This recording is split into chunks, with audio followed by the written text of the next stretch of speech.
Hello, and along with my co-authors, I want to thank you for allowing me to present at ND 2022. I am Adam Daskalakis, and I'm with the Naval Nuclear Laboratory. Today's presentation introduces a method to extract the fission neutron contribution from the uranium-238 high-energy quasi-differential scattering measurements performed at the Rensselaer Polytechnic Institute's Gardner-Linacre Center.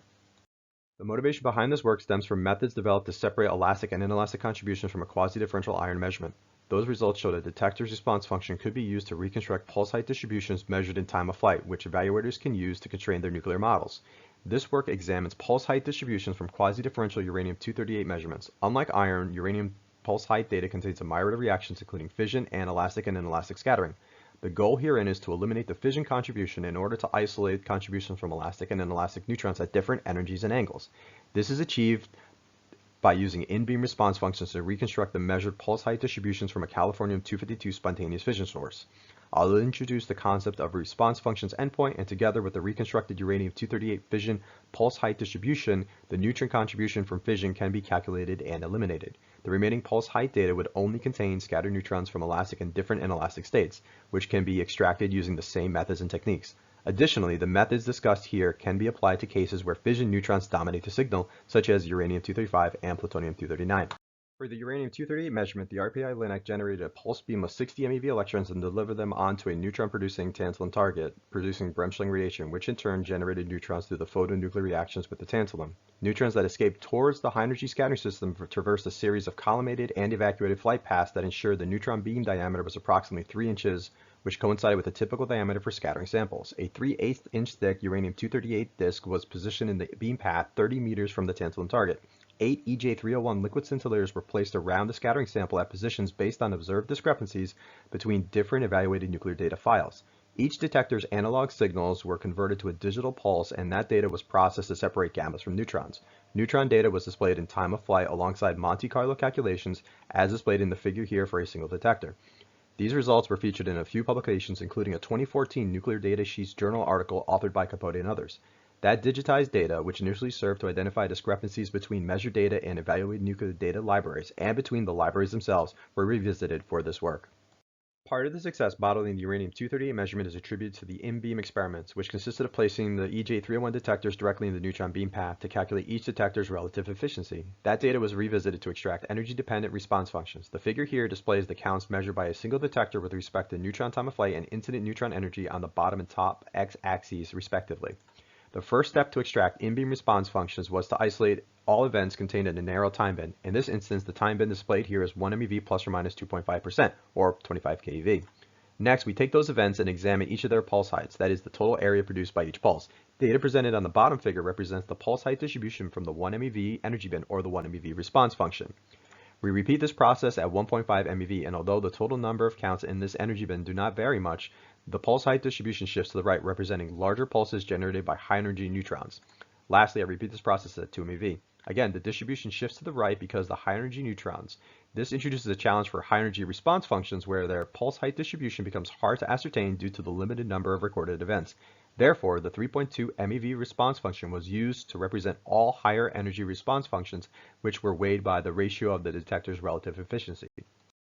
Next, I demonstrate a series of response functions can be used to reconstruct the measured fission neutron distribution from a californium-252 source. Data were collected for 10 minutes and corrected for room background. As with the in-beam measurements, the californium-252 measurement was not performed with the intention of collecting pulse height information, but rather the californium-252 data were repurposed and reanalyzed for this work. Next, the NDEF8 prompt fission neutron spectra was used to weigh each response function between 0.5 and 20 MeV. Again, 3.2 MeV response functions were used for all energies at and above 3.2 MeV. This combination of energy-dependent response functions and neutron probabilities essentially generates the measured pulse height data. The bottom figure provides a C over E with respect to pulse heights. C over E data were grouped in bins of 100 and represented by the orange dots. The filled-in blue region represents only the statistical uncertainty from the californium-252 measurement. Overall, there is general agreement between the measured data and the reconstructed californium-252 pulse height spectrum using the in-beam response functions and the californium prompt fission neutron spectrum. This proof of principle, along with the methods discussed on the next slide, are used with the uranium-238 data. The second method required us to re-examine the in-beam response functions. More precisely, we locate the maximum channel, or the response function's endpoint. This endpoint essentially represents the maximum pulse height that the neutrons contributing to a given response functions can produce. To illustrate this location, I have added a solid black vertical line at the 1 MeV endpoint. Overall, 99.9% of all pulses fall below this location. We then capture this pulse height location with respect to the incident neutron energy. Moving to the 1.5 MeV response function, the distribution and the corresponding endpoints are represented by a vertical red line displayed in the top figure, and the endpoint location with respect to the energy is added to the bottom figure. The same process is used for the 2 MeV response function displayed in green. The remaining endpoints for each response function between 0.5 and 3.2 MeV are then found. The last step was to fit a third order polynomial to these locations. From here, we're able to calculate the endpoint locations for all response functions between 0.5 and 3.2 MeV. Now that we can generate the measured fission neutron distribution with in-beam response functions and calculate those response functions' endpoint locations, we revisit the uranium-238 quasi-differential data. First, we isolate a narrow energy bin, in this case at 1.7 MeV. This energy bin was selected because the uranium-238 fission contribution becomes more prominent, and although the fission cross-section is less than 1 barn, a fission event results in the emission of approximately 3 neutrons, and the fission's contribution to the data becomes more significant.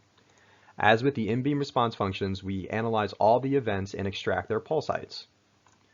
Next, we reconstruct the measured fission distribution using the in-beam response functions and the NF8 uranium-238 prompt fission neutron spectra. A few additional factors were considered for time of flight data. First, the energy bins were kept narrow to ensure the neutron flux did not vary much throughout it. Second, unlike the Californium-252 source, which was essentially mimicking a point source, transmission of fission neutrons through the uranium-238 sample were accounted for. Additionally, fission neutrons generated in the 1.7 MeV energy bin have different flight times, where the 20 MeV neutrons arrive at the detector before the half an MeV neutrons. Therefore, only response functions representing neutron energies that are incident on the detector within the energy bin being examined contribute to the reconstructed fission neutron distribution.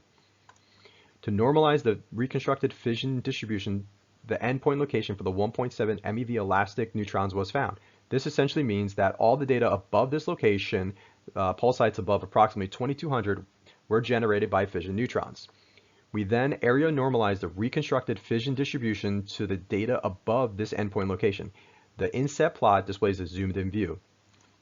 Lastly, the fission contribution can be subtracted from the total to obtain the contribution from the elastic and inelastic scattering. The advantage of removing the fission contribution with respect to the pulse heights is provided shortly. This method was directly compared to MCNP calculations. Measurement data are displayed as blue points with error bars representing only the uranium-238 statistical uncertainty. Overall, data presented in this figure show general agreement between the experimentally determined fission neutron contribution and the fission neutron contribution calculated with MCNP in the energy range between 0.9 and 2.5 MeV. These results demonstrate it is possible to reconstruct the measured fission distribution from in-beam response functions and remove it from quasi-differential scattering data. More importantly, the fission-neutron ratio and remaining pulse height data can be used by evaluators to constrain their nuclear data models. Additionally, this method can be used to examine the prompt fission neutron spectra and fission anisotropy. Extrapolating to this method's logical conclusion has us re-examining the remaining pulse height data to further isolate different reactions, which consist of only neutrons from elastic and inelastic collisions. After the fission contribution is removed, the contribution from the remaining reactions can be extracted from the pulse height data. Here we re-examine the 1.7 MeV energy bin, where the figure already shows the pulse height distribution with the fission contribution removed. Next, we fit a response function to the elastic scattering energy, which is the reaction with the next highest neutron energies after fission in this energy range. From here, the first inelastic state's endpoint is calculated, which is approximately 50 keV less than the elastic scattering endpoint. I tried to represent this in the inset image by showcasing the minimal amount of data used to discern the elastic and inelastic contributions.